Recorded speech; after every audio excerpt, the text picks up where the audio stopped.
came a moment in that first degree initiation, which actually happened on the medicine for me, was when everything kind of came together like a complete jigsaw. And everything just made perfect sense. And I know these are words that are hard to convey, but it was like consciousness landed into a very, very different thing where nothing was outside of me anymore. And everything was just it's like a complete jigsaw is the best way I could kind of describe it. Like it's going to have to start happening because our emotions are going to start coming to the surface. I mean, there's already a mental health pandemic, we'll say, in the world as it is, but we're going to see this get a lot stronger, unfortunately, as we go forward, because a lot of the emotions in people are going to start flushing to the surface.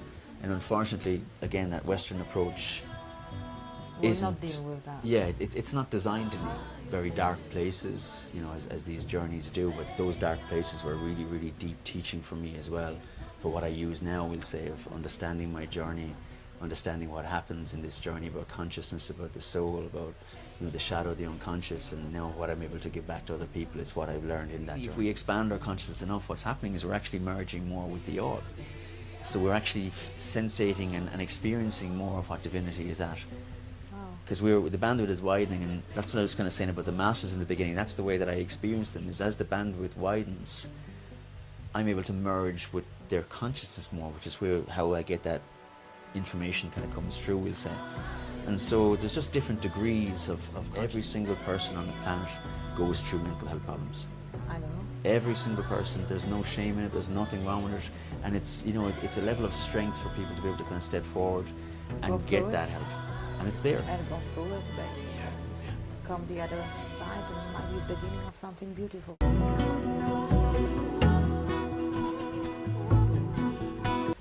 Hello, and welcome to Fiora's World Podcast. We have a special guest today, Peter Kelly, all the way from Ireland. How was your journey, Peter? Yeah, not too bad. Flight was short and sweet, and the weather was gorgeous, of course, so all good. You've introduced yourself as a Western adept. Western adept, yeah. Yes. Yeah. So how long have you been on this journey? How it all started for you? Yeah, it's a kind of it's an answer that can change, I suppose, because really I've been on it all my life, even when I didn't realise I was on it. And when I came to, I suppose, the deep inner healing work was probably maybe 9, 10, maybe 11 years ago. And so that journey has kind of unveiled this a lot more of things that were happening earlier in life that were leading to this, you know. So, and then I suppose you could go a little bit further and you could say it's the soul's journey. It's an infinite journey that's always been. But when I came to the deep inner work, was just going through, I suppose, alleviate my own suffering was what it kind of began with. But it kind of just led into a journey of purpose and getting deeper into finding out who I am. And that's just been a really phenomenal journey, we'll say, up to where I'm at right now. And that's kind of led me to these initiations through a very, very ancient path that's laid out, we'll say. And, you know, here I am now, and what I've learned and gained in my own journey is what I give back to other people. So did you always felt a little bit different than others? We're talking about early childhood, school time. Yeah, I mean, different, but I suppose it was just, I didn't really have words to put on what was really going on, I suppose, in my life. Like what I understand now was just probably an extra sensitivity of picking up a lot. A lot of anxiety overwhelmed most of my life, but kind of just took that as being there's something wrong with me, we'll say, as to, you know, Right. I felt a little bit off, but not kind of anything we say major different. It just kind of felt like that other people didn't seem to be under as much pressure as what I was. And obviously back at that time, we're talking about the early 80s, like there wasn't, you know, you didn't have the internet, you didn't have information that could really back up maybe what you were going through, or what maybe other people were going through, something similar. But in a way, that kind of journey made it perfect for what I needed, because I had to figure out a lot of things myself. Led me to some very dark places, you know, as these journeys do, but those dark places were really, really deep teaching for me as well, for what I use now, we'll say, of understanding my journey, understanding what happens in this journey about consciousness, about the soul, about, you know, the shadow, the unconscious, and now what I'm able to give back to other people is what I've learned in that journey, you know. So what happens on this journey? What sort of difficulties you came through? Well, childhood was always difficult, I suppose. You know, looking back, there was no guidance. You know, my father would have left when I was quite young. There wasn't a lot of support. Then, you know, coming into like addictions, we'll say, from maybe around the age of 11, 12, started like with drugs, then into alcohol. got trapped in that addiction for quite a few years. I ended up in prison, rehab, lots of different places like that, we'll say, all related to drugs and that journey. I was imprisoned as well. I was falsely imprisoned the first time I was imprisoned. I was in prison then for drugs as well. I served over a year for that back then. Early 20s, probably around that time. And, I always kind of suffered with anxiety, depression, So you were like oversensitive as well. Yeah. Like what I understand now in hindsight was a lot of the reason for going to, we say, the alcohol and the drugs at the time was for me to numb that sensitivity. It is the case for me as well. Yeah. When I suffered with my alcohol addiction, I used to self-medicate. Okay, so... And it is survival, it is, in the moment it's survival, I suppose. It gives you a relief, Yeah, yes. Yeah. But it's just that hindsight then when it starts to kind of create problems in your life and you start to see that as well, you kind of start to seek the way out. But it's also been perfect in its own kind of strange way, because now what I've learned in those experiences is how I can connect deeply to other people and understand what's happening. You can understand that what's going on in the system, because you can recognize where you were at on your journey as well, and recognize it in other people, I suppose, and be able to have the steps for them to come out of it. So you said you receive intuitive messages from masters. Yeah, this is quite difficult to explain. Can you explain that? Yes, and was it always there since you were a child? Yeah, it was, but I didn't always know it. It's the journey, again, I talk about my healing journey, or a journey of expanding consciousness, which is for me are the same things. It starts as a healing journey because obviously we come just trying to kind of make ourselves feel better, but that journey has just taken me so deep and so far since I've gotten into it. And so as my consciousness has expanded to levels now of, I suppose, I'm going to jump around here a little bit to try kind of bring this in somewhat. Right. That sensitivity that I had, my journey now through healing has allowed me to balance that, whereas now I'm able to bring it into my body, whereas I couldn't bring it into my body before. It was very much mind. It was very much like the higher mind, we'll say. Too much information coming through, too much information that the senses were picking up. And the healing journey has allowed me to come into my body and balance a different type of intelligence in the body. What healing journey you went through? I mean, what methods did you use to heal? It started with ayahuasca. That was the first, when things had gotten to a point where, I just kind of out of desperation, I suppose, I was kind of researching ayahuasca for maybe about, I'd say close to 10 years, to the point where I was going to sell everything and just kind of go to South America or something. But I came across a place in Ireland that was doing it, and that's where it started for me. And once I kind of scratched the surface and started to feel a little bit better, and I was very difficult in my journey to break that surface level, we'll say, but even the little bit that I did on that first experience, it was the first time ever I felt a little bit of lightness, something lift off me. So I knew straight away that this was the path for me, because it was the first time I'd ever felt like anxiety release a little bit, or that weight or that pressure. So that's how it started for me. So I came to ayahuasca. I'd been studying a lot of ancient modalities all my life. I was always into the ancient mystery schools. You were always interested about these topics. Yeah. But at the time it was just an interest, that's all it was, from childhood, we'll say. But when I started to come to ayahuasca and I started doing my own process and journey with that medicine, what actually happened eventually was I came through what I would understand to be my first degree initiation, which happened in the higher planes with these masters. So ascended masters, which they'd be known as. But for me, they're not like these individuals, we say, that stand in front of you. They're bandwidths of consciousness that the mind can merge with, we'll say. And, over those years, we'll say, over the last maybe particular 9 years, that's gotten deeper and deeper, and there've been other degrees in those initiations, which kind of just gets a little bit deeper and deeper.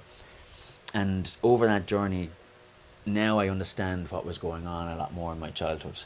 I never slept. Since I was young, I've never slept, maybe a half hour a night, maybe an hour a night. But what I realize now, when consciousness has expanded, was the fact that I was always being taught on the astral plane by these masters, we'll say, which again is just a merge of consciousness. So there was information coming through to me, but it was never, I didn't have access to it, you could say. And so it was when I came later in life, I suppose it started, as I said, with ayahuasca as this medicine. When I started to come into healing, what I started to do was bring all this wisdom back together, which was what they were teaching me on the higher planes, what I was studying myself in my own physical life as well. I could study in the ancient mystery schools and ancient cultures. I was always interested. And there came a moment in that first degree initiation, which actually happened on the medicine for me, was when everything kind of came together like a complete jigsaw. And everything just made perfect sense. And I know these are words that are hard to convey, but it was like consciousness landed into a very, very different thing where nothing was outside of me anymore. And everything was just it's like a complete jigsaw is the best way I could kind of describe it, like inside of me. But like all that wisdom now made sense, not just as a physicality or an objective thing that I was studying or interested in, we'll say. It was like, it was an embodiment. Lived experience as well, like you felt it. Yeah, like it's very hard to put these experiences, these sensated experience into words, but it was like, it was no longer this something outside of me. It was who I was, if that makes sense. Okay, not something that you're studying, but actually you feel it, you embody it. Yeah. Can you explain to us, because you use specific language, astral plane, masters, are there separate places? Like there is a place, astral plane, when you're meeting masters? I mean, I know not, but... yeah. Well, it's a valid question, because there is a confusion with that. Like, yes. And so, if you think about consciousness, right? Everything exists in the one space. Yes. But, there are different planes. Like the physical plane, like this is physical, or this is physical, you can touch it with physical senses or whatever. Or it's objective is probably a better way of putting it. Like we can talk about it objectively. Like it's either this hand or it's that hand. There's no confusion. It's one or the other, because it's objective, it's physical. So you can see it. Yeah, it's physical senses will sensate it as in something that we can see in time or space, we'll say. But in this space behind that, or what makes up that before it becomes materialized, are non-materialized planes of consciousness, we'd say. And so if you think about, like, if you take spirit or divinity, we say it comes down, or if you just take it as light. So what happens as it comes down, before it hits matter, is light starts to get dense, more dense as it comes down, and eventually on the physical plane things become like materialized or matter. But what makes up those is all, there's a journey of manifestation, you could say, of how spirit manifests into physicality. And so we have the physical plane, which also contains the astral plane, the mental plane. We'll say that's all contained within it. But in our consciousness, we're only kind of really aware. All are happening for everybody, like, but we're really only aware because our bandwidth is only really attuned to that level. But when it starts to expand, you can start to sensate, because these are not physical, so they have to be experienced through senses. But it's not the physical senses, the more internal senses, we'll say. And so, like, the astral plane or the astral body is our emotional body. And that's a very simple way of putting it. It's a lot more complex than that, we'll say. So if you think like your physical body, like I could hit something and I can sensate maybe pain in the physical body, we'll say. Now, if that was a trauma, we'll say, that could go a little bit deeper and it could have an emotional pain. So they're changing from a physical body into an emotional body. Right, because the emotion is a frequency as well. Yeah, but it's very different. And it can hurt your emotional body instead of physical body. Exactly. And like if you think even about healing, like a lot of people have a fear of going into those dark places. But you see, the physical body has already experienced it, so it can't be harmed again. But the emotional body didn't express it. And so the fear actually comes from the emotional body feeling the emotions of the physical event. And so you can see that there is a separation. There is different bodies and they operate on different planes, but of course they're all coming through the one experience. And the astral plane? Which is that's the sensated, like, of that's not emotional plane. Yeah. It is. No, it's much more than that, we'll say, but like that's just a simplified way of, say, contrasting it from physical body to, we'll say, emotional body. Then there's the mental plane, which is again higher again. So like if you think about it, like spirit comes in, or divinity, pure consciousness, and it comes down until it manifests into, we'll say, physicality. And so what happens a lot of time, if you think about it, we'll say traumas as an example. So traumas are stuck in the body at the emotional level, because the physicality has already experienced it. But the emotions aren't dealt with. So what happens is the emotions are like an energy that's inside the body. And because the emotions are not flowing, because the symbol of emotions is water, water is supposed to flow. Because it's trapped in the body, that water becomes stagnant. And because it has a particular contrast, like we'll say, because we consider it negative, because a trauma has happened. So the emotions attached to that trauma, we take them as negative, so we don't like them. And that water was stuck in the body. And see what happens then is when that water is stuck in the body, it makes us think a certain way. So you can see from the physical body stores the emotions that goes to the mental body. So if we don't release or heal that and remove that energy through the body, what happens is it curtails the way that we think. So again, you're kind of seeing how the physical body into the emotional body, into the mental body. And so what our mind is what projects our reality. So a lot of times what we think is happening in the world isn't actually what's happening. It might be our truth, but it's not the truth, if that makes sense. Yeah, exactly. Because the energy in the body is still stored. So the physical body has had an experience, but the emotional body didn't process it. And because the emotional body didn't process it, it means that the mental body is now dictated by the imbalance of the emotional body, which means then it projects a reality that's not balanced or that's not true. So like, for example, if a trauma happens to somebody, just say hypothetically, I walk down the street and I get held up at gunpoint, right? So what happens is the system is so clever, my emotional body shuts down. Because if I get emotional, I get angry, I put myself at more risk that I might get shot. So the physical body has the experience, but the emotional body shuts off. Now, if I don't heal that, what happens to me is, most likely is next week or in a month's time, I walk through town and I'm kind of paranoid that everybody's going to mug me. That's not truth, but it's the truth of the emotional body that hasn't been balanced, we'll say, leaking into the mental body, Right. and that's curtailing my reality. But you see, until consciousness expands and we learn the process of the variance in the sensations of what each body is like, we kind of, it's all morphed in one. You often get like people will talk about like, well, I've dealt with that piece, I've healed that. Mm-hmm. Is because they might have done a certain level of work in it, but there's always deeper levels of where it affects us at deeper levels. Exactly, like, and so you can really see there. That's where sometimes they get confused, is because they haven't experienced it. Well, they have experienced it, just not aware of it. The senses haven't been attuned to really, or fine-tuned to pick up the variance in where it affects in the different bodies. We'll say they're taking all bodies as one. Right. So we don't have only mental body, mental health, let's say physical health. We also have astral health, emotional health. Absolutely, yeah.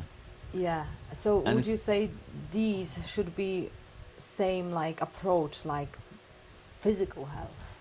Absolutely. And how to Absolutely. heal that emotional body, let's say. Yeah, I mean, it's interesting because like, it's a good point, because this is where humanity is coming into now. A lot of my work I talk about, we're in a new way on. And so in consciousness we talk about cycles. There's all these cycles in consciousness. Like you could say astrology, there's cycles. The earth around the sun, that's a cycle. And so there's a great year that's roughly 26,000 years, and there's a wobble on the earth, so it doesn't just go directly around, we'll say. And so it goes through each sign of the zodiac, roughly about 2,000 years in each sign before it does a full cycle. And so every 2,000 years we kind of change a sign of the zodiac, which is a particular archetypal energy of consciousness, kind of a flavor of consciousness, you could say. And so we've just moved out of a 2,000-year cycle and we're stepping into a brand new 2,000-year cycle. We're coming from the age of Pisces into the age of Aquarius.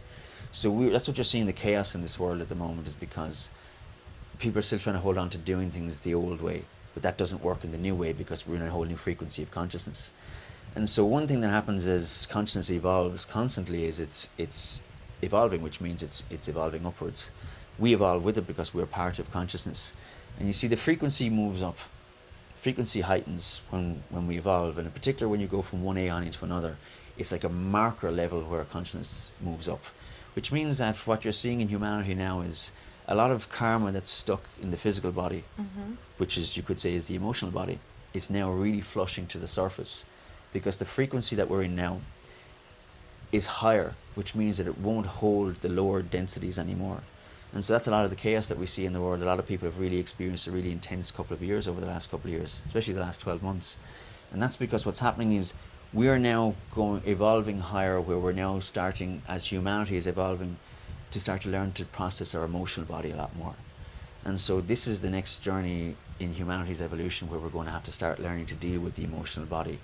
And like you see that like in healing spaces, like that's what a lot of it is really focused on, is processing the emotions, releasing the emotions that are stuck in the body, so that we actually change the version of reality that it's projecting, we say, like I just said, so that we can actually live more freer lives, or more truer lives. So like even as you say that, like that's exactly where we are moving. Like if you even think about like Western medicine or physical medicine, and this is not an attack, of course, in any way, but like you'll see that what's going to start happening in humanity, because the masters teach this as well, of what's going to be needed for humanity as we start to evolve. And like a lot of the systems that's in place in humanity now is not going to serve the level of evolution that we're coming into. And so like a lot of like Western medicine is very much based on the physical body. So we deal with things on the surface. Like we heard something, we are ill, we go to doctor, get a pill. That's how we heal. Exactly, and it's very, very surface level. And Yes. I guess, of course, that can help for a period of time, but you're not getting to the root of where that condition is coming from, we'll say, you know. And so this is something that's going to have to start happening, because our emotions are going to start coming to the surface. I mean, there's already a mental health pandemic, we'll say, in the world as it is, but we're going to see this get a lot stronger, unfortunately, as we go forward, because a lot of the emotions in people are going to start flushing to the surface. And unfortunately, again, that Western approach Will isn't, not deal with that. yeah, it's not designed to How deal we with can it. deal with that then? What would you... Well, one thing is Western medicine is going to evolve. It's just going to naturally have to happen, because you know, you're going to get minds who are But going to then start make- recognizing take it. another 20 years of what people can do now to heal their emotions. Well, you see a lot of like the different types of modalities that are coming forward now in healing. Like, there's so many. We spoke about this just briefly when we were driving in, we say, from the airport. Like, but there's so many different types of like holistic modalities, or there's a lot of the ancient modalities are actually coming back now, and like they're much more designed for us at a conscious level, because the ancients were much more advanced in a conscious way. Like if you think about technology, we think we're advanced because of technology. Technology is very physical, and it's fantastic, and it has really, really great advantages, like even in medical and you know, all sorts of things. And you see what's coming back now is a lot of that ancient wisdom is coming back, because it was more based on consciousness, like non-physical. And so what we're going to find, and this is very much around the age of Aquarius in that kind of archetype, is a lot more new technological advances. So I think you're going to get a merge of a lot more of the ancient, or what we consider maybe holistic, but brought through a more technological thing, or approach, we'll say. So you're definitely going to see a lot of breakthroughs coming through. Maybe things like frequency and sound might be coming into, we'll say, the technology of medical. But there's a lot of things, like I don't know what they exactly are going to be, but you see, when the consciousness moves up, or the frequency range moves up, it means that we're naturally evolving into a wider bandwidth, which means that new ideas will be able to be received by people all over the world in different industries and different professions. Yeah, absolutely. And that's kind of just a natural evolution, like, you know. And obviously, of course, in the healing spaces that we know, in which there's so many different approaches and modalities, like they take people into those, you know, those emotional wounds. Like plant medicine has been fantastic since it's reached into the Western world, you know, of course, obviously, as long as it's been used correctly and held in the proper manner. But like that's really helping to break a lot of the westernized. The thing about the Western world, or the westernized world, is very much on the surface. You know, we don't deal with the emotions. And so like they've really helped people. But there's so many different modalities like that guide people through understanding what's happening at the deeper levels. Because where humanity is going, that level of information that we've been operating in isn't going to satiate the needs of what we're expanding into now. So you're going to find people are going to start seeking out a lot of these modalities now that would have probably looked at them as woo-woo before. This is happening now, correct? Yeah, absolutely. Yeah. And you can see that's our evolution. Yeah. You know. So let's go back to you. Okay. So how did you heal your emotional astral body, and what about this masters? Maybe that's next question. Let's say. Well, I mean, it's an ongoing journey. Like it doesn't stop. You know, it just goes into deeper layers and deeper levels, we'll say. But as I said, the first stop for me was my first call was with plant medicine. It was ayahuasca, and I've used different plant medicines, we'll say, over the years. But that really helped me to breach through that hard shell, that protective shell that I had on the surface, I think, as a starting point. But then I got to a point where even like I worked with the medicine, I used to hold space with the medicine as well, and I just evolved, we'd say, beyond that. Even the medicine herself told me when I was holding space, she said that you're gone beyond this now, you need to step forward into something different, or follow your path a little bit deeper, and not to hide behind me, is basically kind of what she had said. And so that journey has continued.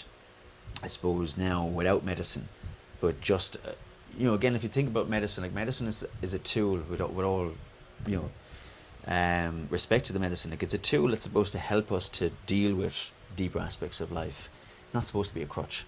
No. That we hold on to, and so that is that thing of kind of stepping away. I've learned how to sit with my emotions. I've heard some people got addicted to plant medicine. Yeah, so absolutely. Like because it takes them somewhere else. Yeah, and then it becomes you're chasing something that's not up that way rather than what's actually down in here. We're physical. We have to have a human experience. And of course that. But I mean that happens in everything. Like anything that goes out of balance can create harm. Even meditation. Like if you meditate for 15 hours a day, like you're avoiding something in life. Like I mean it's different if you live in the eastern country and you're up in the Himalayas or something. But in a Western world, like where you have responsibilities in life to carry forth, like that becomes a hindrance. We'll say if you're doing it to that degree, we'll say. So I mean everything has its it's positive and it's negative, but it's all about balance. We'll say. But for me, it was just about like now taking those skills, I suppose, and also I suppose what I unveiled in myself as well as like the journey of who am I. Once we start to heal, we start to realize that a lot of the identities that we carry were based on wounds. Maybe I like this and I don't like that, but maybe I don't like that because there's a wound that, so I'm staying away from something. And so when we start to go through these deeper layers, we start to, the consciousness expands and we feel safe enough to maybe go places that didn't feel safe before because we've started healing at those layers. And so it is kind of really a journey of self, of stepping into like purpose or to bring forth what you can for humanity, I suppose, because like we always say with my work, like I am my work. There's no separation from me to what I work. When I go through a process or a healing process, every client that I work with gets the benefit of my new level of wisdom that I've gained from what I've worked on myself. And I put it into my work, always. So like for me, that's just really the journey of self, we'll say. When the first initiation happened to you and how it looked like? It happened while I was working with ayahuasca, when I was doing my own personal process with it. You can't describe it exactly into words, but it was, as I was saying earlier on, it was like where everything externally became internal with me. Mm-hmm. It became not something that I'm studying outside of me, like this is actually related to who I am. And like now, obviously, from going further from that point as well, like I can look back and I can also say like this was what was really driving me into, I suppose, who I am in this incarnation, you could say. So the first initiation was actually plant medicine? Happened on plant medicine, yes. Yeah. So obviously, like on plant medicine, we're opened up to the higher planes, yes. In particular the astral plane, where it's quite visual. Now, I don't usually get visions when I would take that medicine. It's very much for me, it's very internally sensated, we'll say, was the experience I would always have. But it is very much an astral experience. Like obviously, I know more about then as we always do. We'll say, kind of looking back in hindsight, but it was very hard to put into words because an initiation, I suppose, just remember, like initiation at any degree, even any healing journey, any time we heal a particular layer, like that's a fractal mini form of initiation. So there's always a level of work. I always say there's 3 stages. So there's always a level of work that we have to go through to prepare for initiation or prepare for that surrender point of a heal, of when we surrender to something. Then there's the actual moment of the initiation or when we actually surrender. But that doesn't happen unless we've done the work that leads to it. And then there's the integration of it afterwards, where how do I now integrate and embody and live with this new level of consciousness, we'll say. How do I fit myself back into the world now with this new version of me? Which is often even the most difficult part, which we don't realise. Because it's like a lot of things just aren't the same truth anymore. Mm-hmm. I'm not the same person. There's things that I thought I liked, but now I realise that was just me hiding behind something because there was fear of a wound or what have you. And sometimes we leave people behind. We leave friends behind. Not that there's anything judgmental wise, but we just start to put ourselves into places that serve what we now learn about ourselves more. So, I suppose just to kind of declare that, like there was a lot of work getting up to that point. And I mean, I suppose you could also say that was the work of my entire life. I had to have a certain level of experience to happen to me that I would have the wisdom of experience to apply to, what was attained, we'll say, in initiation. But for me, it was a positive experience is what I would really say. It wasn't like, there's been other ones I've had where they've been horrendous, like they'd nearly break your mind, we'll say, is the way they come through you. But this for me was actually a positive. But I remember like thinking afterwards, it was the first time in my life that I ever would say looked at life as the glass half full rather than the glass half empty. Was what came out on the other side. It was because it kind of showed me that everything I'd been called to, or I suppose interested in when I was younger, now made sense as to why. It was serving a much different purpose. It was serving a purpose, we could say, of who I was actually becoming in myself, we'll say. So it wasn't just something external, oh, that's nice to be interested in that. It was like now I had something that could really work in myself. Like one thing, for example, was the language of symbolism. Like I use the language of symbolism, I read symbolism in everything. It's the way that I traverse the different planes of consciousness. It's one of the ways. It's the way that I work with clients, and I can decipher what's, you know, and how I can heal people, we'll say, is I can use symbols. But obviously it comes from previous incarnations as well, but from my studies of ancient cultures and everything, I had unconsciously picked up all this wisdom about symbols, but I never knew I did. But after that first initiation, that was one of the things that came in the completion. You've started to see symbols differently? I started to understand them. Like I was. But you say everyday symbols, like we're passing something on the street and you see something and you get the message. Yeah, like for me, everything in physicality is a symbol. Absolutely everything. You know, it's like if I want to tune into it, I can open up anything. But it's the way that I work with clients, we'll say. So if I work with a client, like they'll tell me what happened in their life, we'll say this week, or what's going on with you, what's happened. Like straight away, once I tune into that and focus on it, I'll see what's happening behind it in the different planes of consciousness. So I can work the higher planes as to, say for example, if somebody's having difficulty in their life with a certain issue that they come to me with, well, straight away I'll by the issue, I'll kind of have an idea what it is, but I'll get them to tell me some things that's happening in their life, different events, you know, could be anything. Whatever they'll say, you see, the field will bring it in anyway. But I'll decipher what they're saying symbolically, and I'll understand what it's saying from the higher planes, like we say the astral plane or the mental plane or higher. And I'll be able to see exactly, and that's where I work the higher planes. So if they're having a difficulty, we'll say here on the physical plane, it's because the higher planes are out of balance. That's the last representation. Because the higher plane, sorry? If they're out of balance. Out of balance. Yeah, that means that the physical plane will show up out of balance, which is what we consider difficulties or things, what we consider going wrong in our lives or what have you.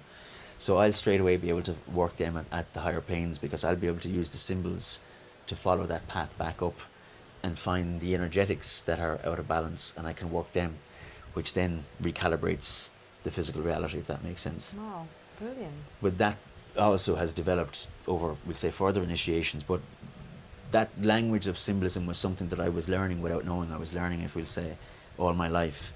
So that's what I was saying, that through the first initiation, it was like that was all outside of me. I was like, I was just interested, we'll say, in ancient cultures. I was interested in this and that, and I was always like drawn to it. Yeah, like I mean, I don't even like to call it study, because it was just really satiated me. I was so interested. I was just passionate about it.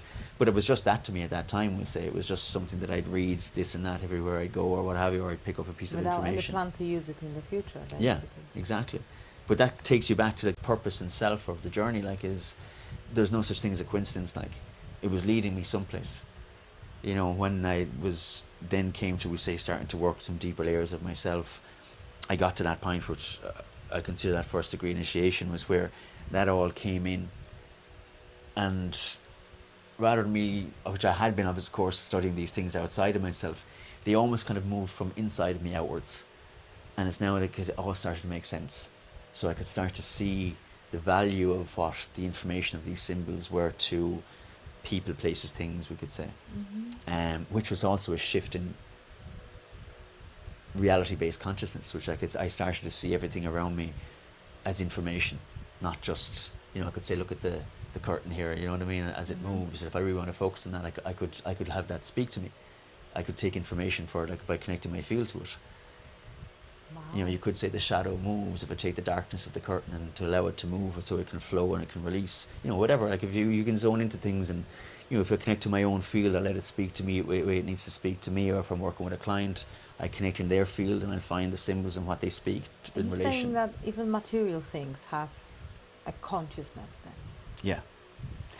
Because in the process of manifestation, I thought it was only just dogs and cats and all the living forms and everything. Absolutely everything. The cup has consciousness. Absolutely. But if you think about it, right, somebody had to design and invent that cup, right? Yeah. So somebody had to have an idea. That's the mental plane, Right? So let's even go higher than the mental plane. Let's talk about spirit, or up in the buddhi plane, which we talk about, some of the theosophical language. So spirit, or which is the greater consciousness, comes forth with, say, a spark of an idea. Because maybe humanity we've evolved to the point now, we could go really back in time. We've evolved to the point now where humanity now needs to start containing a container for whatever, water or for liquid, we'll say. We're no longer just living in the one place where hunter-gatherers, we move around, so we need to have a store we can put water in and bring it with us, we'll say. I know it's not exactly a cup, but it's a similar thing, we'll say. So consciousness or divinity brings forth a spark of an idea, and somebody on the mental plane will get that idea and come up, again, the emotional process of it on the astral plane is the emotional sensation of what it feels like. We'll put it this way: safety. If I move from one place to another, how do I know I'm not going to die of thirst? So there's a fear, so you're in the astral body, so it moves the whole way down. And then in physicality, that idea manifests with all that consciousness through all the different planes into a physical thing that serves the purpose through that process of manifestation. So everything has formed that way. Why do we build homes? As we've developed homes So relative to our evolution, we could say. the consciousness of this cup, what it is exactly? Is that spark, or? Yeah, so it's the same spark, but it has evolved as we've evolved as a species. So we're no longer, hunter-gatherers, we'll say, out in the wild. We're now more domesticated. Is it different consciousness then, basically? Because we can speak, we can sense, we have 7 senses, we see, we feel that the cup doesn't have it. Yeah, so but the divine spark is in everything. So everything is conscious, because for me, in my understanding, consciousness is what divinity is, and it's everything. Actually, in Hermeticism we have a better term. In Hermeticism we call it the all, and it's a capital THE, capital ALL, all capitals, the all. And I like that better because it's the all. It means that there's nothing outside of it. And so divinity is the entirety of everything. We're a part of divinity. We're a subset of it. So is that. That might be at a lesser bandwidth degree because maybe it has less free will, we'll say. Just like animals, you could say. Animals have less free will. It cannot die. But either does our consciousness, because we're infinite. If you think about the soul's journey, we've been in many incarnations. We might just fixate and we're here right now as, you as Fiora and me as Peter, we'll say. But we're only having our consciousness in this physical host for this lifetime. But it's been in many others, and it'll be in many more, we'll say. And really, if we expand our consciousness enough, what's happening is we're actually merging more with the all. So we're actually sensating and experiencing more of what divinity is at. Because the bandwidth is widening, and that's what I was kind of saying about the masters in the beginning. That's the way that I experience them, is as the bandwidth widens, I'm able to merge with their consciousness more, which is how I get that information kind of comes through, we'll say. And so there's just different degrees of consciousness. So are you able to tap into astral plane of yourself and connect with master just like that? Well, I don't choose to. I just happens. I just go about and it's very difficult to talk about these things. I know the separation between my own individual mind and we say the greater mind. That kind of has come through some of the later initiations I've went through, where it's a process of your mind is able to, you're able to differentiate between, say, my individual mind and the larger mind that merges, we'll say. Because if you had that larger mind merging with you the whole time, you'd go insane. It'd be just too much information to be processed, and we'll say the whole time. So the journeys of initiation incrementally condition you to deal with that, we'll say, so that you're able to... So you are prepared for it. Yeah, because obviously it takes a lot out of the physical body, it takes a hell of a lot out of the mind, we'll say. You had 4 initiations. Yeah, just coming through the 4th. I'm still integrating the 4th, you could say, at the moment, which will probably be integrated for the next couple of years. So do you want to talk about each of them a little bit? So how was the second one? We talk about the first one. Yeah, but there's no point of really explaining each of them, because they can't be comprehended really, because in each bandit that goes forward, you could say it's like you're developing further and further from the first. You're getting deeper and deeper, and you're also, because what happens is your senses are going further and further safely, we'll say. Because what happens is we're all divine, we're all completely divine, every single one of us. But why are we not embodying that full divinity? Well, if you think about it, what do your senses do, right? Your senses To limit it for all of that, I guess. Yeah, but we limit them, you see, out of fear. Because if you think about it, like, and see, this is where the soul's journey comes in. Because we can think about what just happened in my lifetime, right? And that won't give us the full picture because we might only have memory of certain things. It doesn't explain why don't I go to what we'll say whatever level. And you see, what happens is our senses, we hold them back unconsciously, because at the soul's level, there's been experiences that have happened that were maybe not safe. We'll say traumas or different things. And so the reason we don't put our senses further is because if we do, we'll have to feel them before we come into that sensated body again.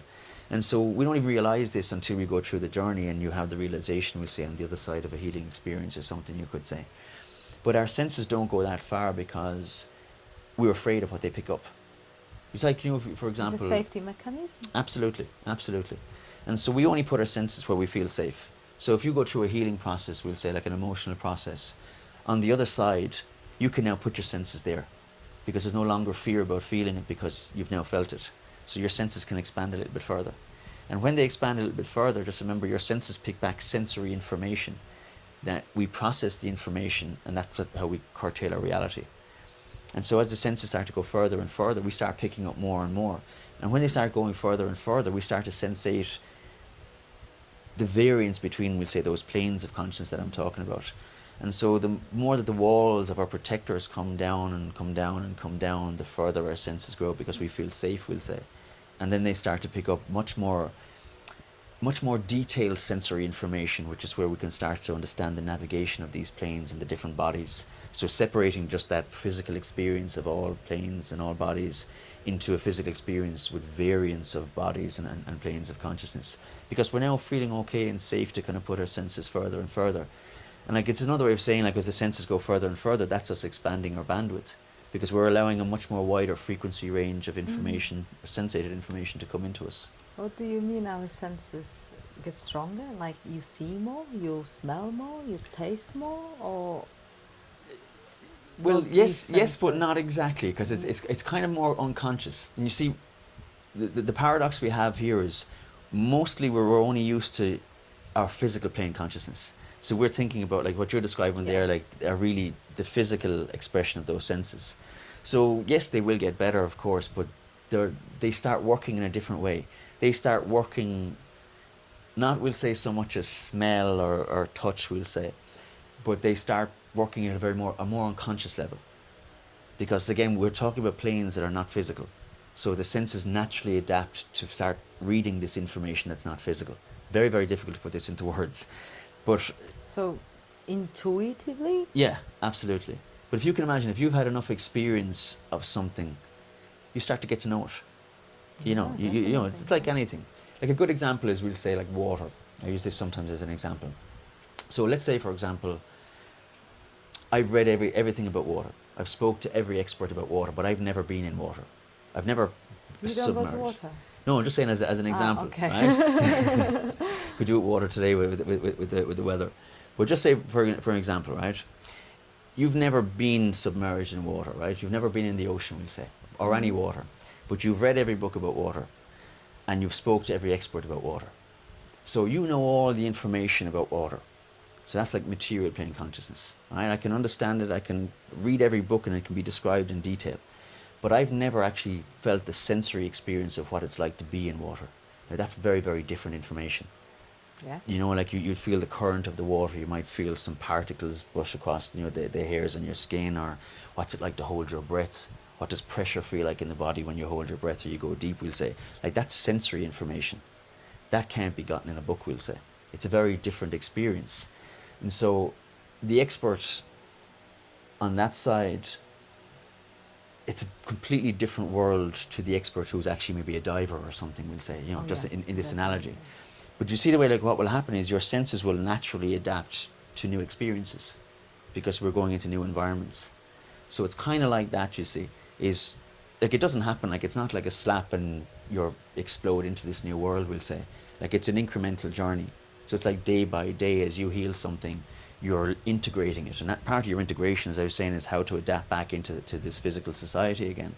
And so part of that adaptation is learning how to operate with this new level of sensitivity, you could say. So I've had a whole new sensory experience. So, the mind is going to start to pick that apart, and what happened in that sensory experience. Like, just as an example, as I was saying about like being submerged in water, like your mind now starts to know, if I go underwater now for a second time, I know that I have to hold my breath. Maybe I have to take a deeper breath before I go under the water. So we're naturally adapting and evolving by having the new experience, you could say. So it's the same way when we're expanding consciousness and we're going into these different planes. Like, it doesn't happen like overnight. It's an incremental journey of learning, and the senses just naturally adapt to it, we'll say. But over time, what happens is your body starts to really know deeply the varying sensations of different things that happen in each plane. And of course, it's an infinite journey. We'll always be learning more about the physical plane, about the astral plane. We never know everything. That's the one thing, is we know where we've been, and we recognize that level, we'll say, but we don't know what's ahead of us, like. And so you're just naturally adapting your senses, because they do. Is if your senses are reaching out further, well, then they're sensating and processing. We're processing that information, but we process information phenomenal levels at the unconscious level. And so it's the same thing that's happening. And over time, it just starts to become this knowing, from enough experience of what they are, we'll say. So as we go through life, we experience things. And could we say that, like, because we remember some experiences more than others, right? Like, I don't remember what I did a week ago. Actually, I remember. I was interviewing somebody else a week ago. But, like, few days ago at 3 p.m. on Monday, I don't remember what I did, right? But I do remember certain experiences from my life more than others. Would you say, and they changed me as well, Yeah. would you say that will be sort of initiation? Well, I mean, you see, like, I have to be careful with that word initiation, because like there's. I'm trying to understand it. That's why. You see, there's a path that I'm naturally on. I didn't choose it, we'll say, and it's an ancient path, and it's known as Path of Master of Wisdom.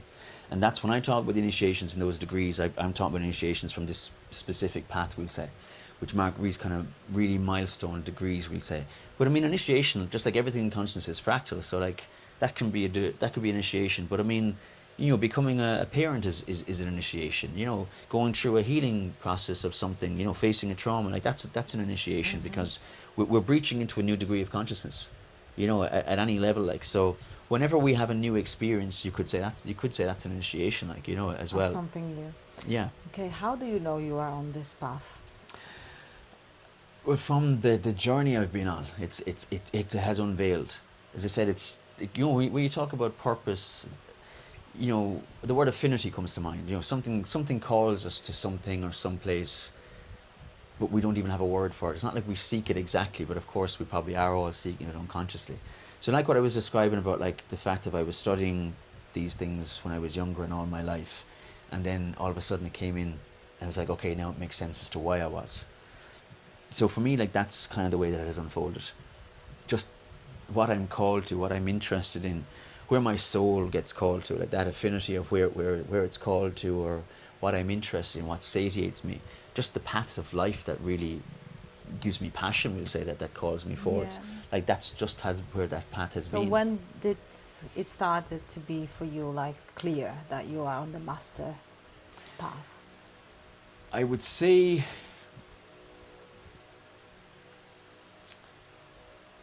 probably without a doubt, I'd say maybe 4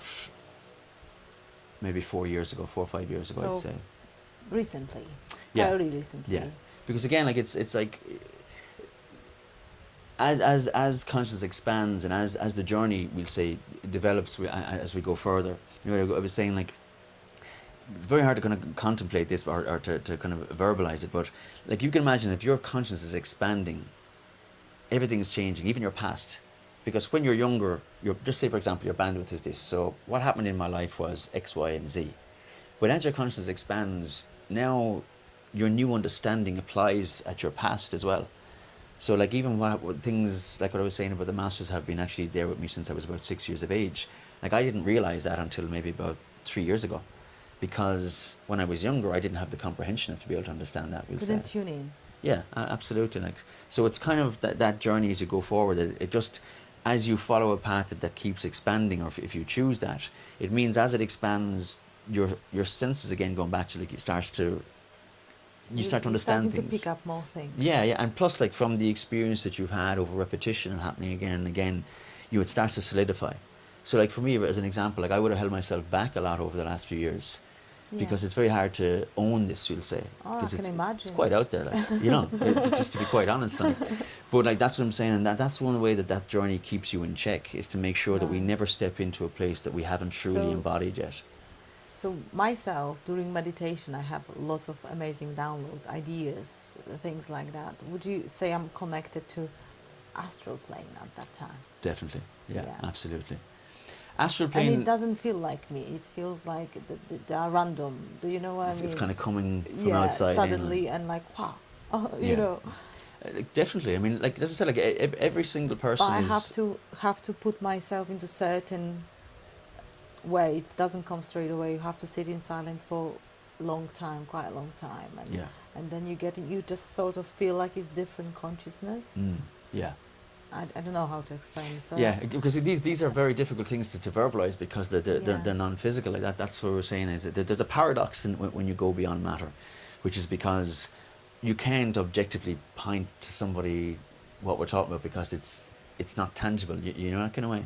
But absolutely, like I mean, in stillness, that's where we really do connect to source. Like is in stillness. And if you think about like if you talk about masculine and feminine, feminine is receptive, receives. Masculine is outward, action. And it's the perfect balance of, we say, give and take. And you see, to receive from spirit, or divinity, consciousness, whatever you want to call it, you have to be in the feminine state. And so that's stillness. Because in stillness, I'm open to receive. I'm not chasing. My energy is not pushing outward. I'm in a place where I'm like the cup. I'm open, where that consciousness can come into me. Yeah. And so if I'm still, I'm in the right conditions to receive that. And it usually will be like through the astral plane. Like in particular, like a lot of information that comes through the astral plane is often visual. It can often be visual. I we say. feel a lot in my body though, and yeah, I receive information from my brain, basically. But if you were to describe that, we'll say, in how that feels for you and being different, do you know, like versus like you just said there, like is how it feels like it's not you. We'll say, you know, No. like you're sitting there. It's not me, Kinga, which walks the street and walk my dog and wash the dishes. Yeah. No, it's I'm still, but everything is moving. Yeah. Do you know what Yeah. I mean? So like that's a different body that you're talking about there. You know, so like that's. But you see how difficult it is to kind of verbalize. Yeah, You know, it is difficult. that yeah, kind of but a state, but unless you've been there, you don't know. You have to experience it. absolutely, and that's the thing. Like, is take anybody who's had like even okay, let's talk about even like we'll say medicines. We'll say right, psychedelic medicines which are used for healing. Like, you ask anybody to go and explain in words that full sensated experience to somebody who's never had that experience. It's almost impossible. Absolutely, like because you're talking to somebody who hasn't had that experience. Their bandwidth hasn't gone to there, right? So they don't have an experience to comprehend it. You know, so that's what happens. That's the unfortunate trap that we have when we start expanding consciousness beyond matter, or start trying to describe things beyond matter, we'll say. Yeah. Is because there's no words can ever convey a sensated No. experience. We can get descriptive with words, but they can't convey the feeling, because feeling is a completely different experience than, because words are physical. And that's why, like, if you read ancient texts, or you read like any sacred text, which would be, or alchemical texts, anything, or yogic text, anything from any person who's traversed higher planes of consciousness, like, or even take the Bible, same thing. Like, there are words on the surface that are describing much deeper mystical experiences. And so when you take them exoterically on the surface, that's not what was really being conveyed. They still make sense, and of course they're beautiful, but the words have to become symbols, because we use symbols to express states of consciousness or sensated experiences of consciousness. Just like, you know, I was saying earlier, we talk about water. Water is this one generalized symbol of water is emotions. You know, like, it's not, so if you're deciphering that as a symbol, you're not talking about like water exactly, you're talking about a sensated experience, just as an example, we'll say. So when you're reading these texts of these masters, just as an example, or, you know, these people who've had these mystical experiences, you have to alter the way that we actually decipher them, if that makes sense. So it's the same thing as like if I'm going to try and explain, like if you were to try to explain that experience that you were saying like in meditation, like if you were to really try capture that, you probably have to go into some kind of a poetic language to try convey Yes, it, which is definitely. which is Well, that I've symbolically. texted you about my experience when I felt that massive ball of light going from my heart to my throat, and I thought that was finished. But I physically felt it. Mm. But nothing like this exists physically in my body Yeah. that I know of. Mm. So, and then it exploded into my head, and I was overwhelmed with feeling of love. Mm. And that was really profound experience. And if you were to try fully explain that experience to somebody, like words couldn't do it unless they had the experience themselves and had something to correlate Yeah. a similar experience. But none of we'll our say, experiences are the same as well. Everybody is different. Yeah. Do you feel lonely sometimes with This- all this knowledge? And Yeah, all absolutely. this experience. Absolutely. I can imagine. Yeah. Yeah. But on the other side, you have a deeper connection than you could ever have. You know, so that there's a give and a take with it, we'll say. You know, they often say like any healing journey is a lonely journey because you kind of have to separate it from everything that you're attached to. And you're attached to it because of wounds, we'll say. So like any level of a healing journey is where we're untangling from what we're, you know, I suppose seeking comfort from. And so when you start to kind of step away and you come more into self, but the connection that you have with divinity becomes, you know, it's 24/7, it never stops, you know. So you have your human self and you have the other self. So like, you know, you do go through that as well. But usually if loneliness comes up, we say in physicality, for me anyway in particular, I can only speak for myself, usually for me it's a process I'm in. It's a layer that I'm going through for me to learn to sit with myself now at a deeper level. You know, and then it's all rosy again, we'll say, you know, and it's not rosy in the moment, don't get me wrong, of course it's not. I go through the same grief and everything as, you know, as anybody. But, you know, on the other side then I can really appreciate what that brought me because it brings me a deeper level of connection again, we'll say. You know, and that will always happen again because, you know, there's always further to go, like, and it's just, like, I suppose what I could say about myself and where I'm at currently in my journey is I no longer have this thing about good or bad. I mean, I can, of course, in certain days, but I mean, I no longer have this fear. In the alignment of consciousness now, the relationship is so deep that I know when a cycle moves and I go into what we consider something negative, that's bringing me to something more positive. So I no longer have the fear of facing deep emotional things anymore. I can, you know, Just surrender. Yeah, absolutely. Whoever comes. And it loosens that. Let's go with that control of that we all have. You know, control is based on fear. Like, you know, I'm practicing the surrender now as well on my. It's an infinite journey. Yes. You know. And yes, maybe we moving towards the end. I could talk with you all day long, but infinite topics. yes, but can you just tell our listeners how do you maybe help people to start on their spiritual journey, to expand their consciousness? What you doing? Yeah, so kind of similar to what we've said, it's difficult to put into words exactly. Yes. What I often use is some other modalities that people might be more familiar with is what I kind of would just naturally is ways that I would use them, we'll say. So things like alchemy and a transmutation, but using those higher planes of transmuting, we'll say, from the higher planes to make the healing happen, we'll say, in the physicality, we'll say. So you do one-to-one sessions with clients? I do, yeah. I do different one-to-ones. So I do ones online that are, I kind of, where I'm at now, I pick up so much from people's energetic fields that I've kind of tiered my work now related to what level I engage, we'll say. So I have different tiers, but I start with I can do just like a guidance if someone just wants something kind of a little bit simple of guidance that they're stuck in, we'll say, that I can do kind of at a distance.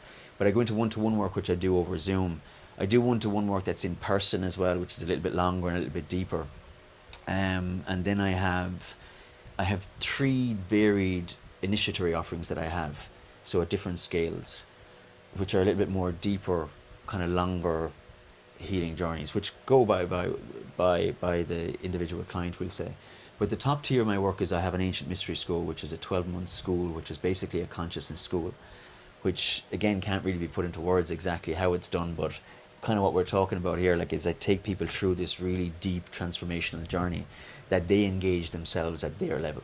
So it's really just a profound shift in consciousness, basically. Wow. And if your consciousness shifts at a profound level, that means your bandwidth has, expanded at such a level that everything in your life gains from it, basically, because you're now understanding things at such a deep level, that you're experiencing everything at a much deeper level, that everything that you do is being done at a much deeper level as well, not going away.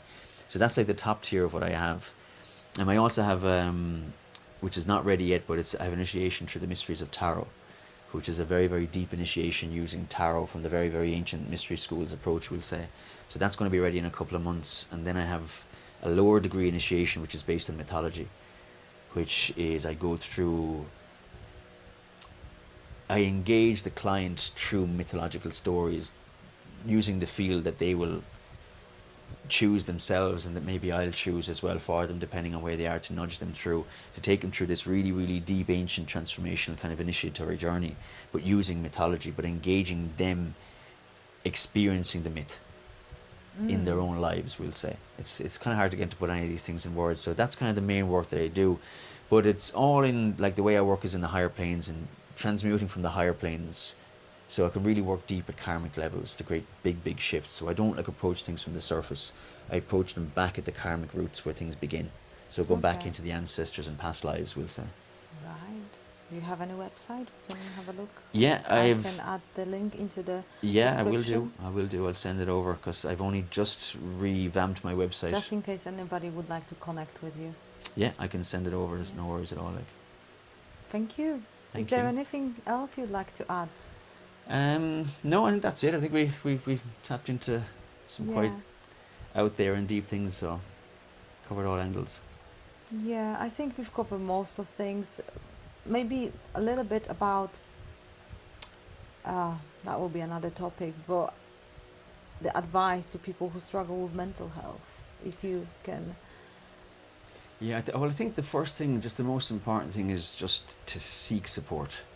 Like, I know as simple as that sounds, but most people, when they're going through something really, really dark, there's so much shame of what the external world will think of them if they, this or that. And not to sound harsh, but a lot of that shame really comes from our own minds. And people sit with things and they go into turmoil.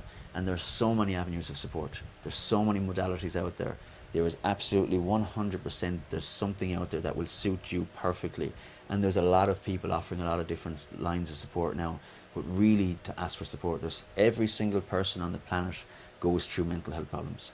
I know. Every single person. There's no shame in it. There's nothing wrong with it. And it's, it's a level of strength for people to be able to kind of step forward and get that help. And it's there. And go through it, basically. Yeah. Come the other side, and might be a beginning of something beautiful. Absolutely. Like, it's the start of coming back to self, and starting to live life on, ways that really can't be imagined when you're in those dark places. Okay, thank you, Peter, so much for coming. Appreciate it. And thank you for watching. And I was Peter Kelly from Ireland. If you liked it, don't forget to press like, comment, share, and subscribe to Fiora's World Podcast. Thanks.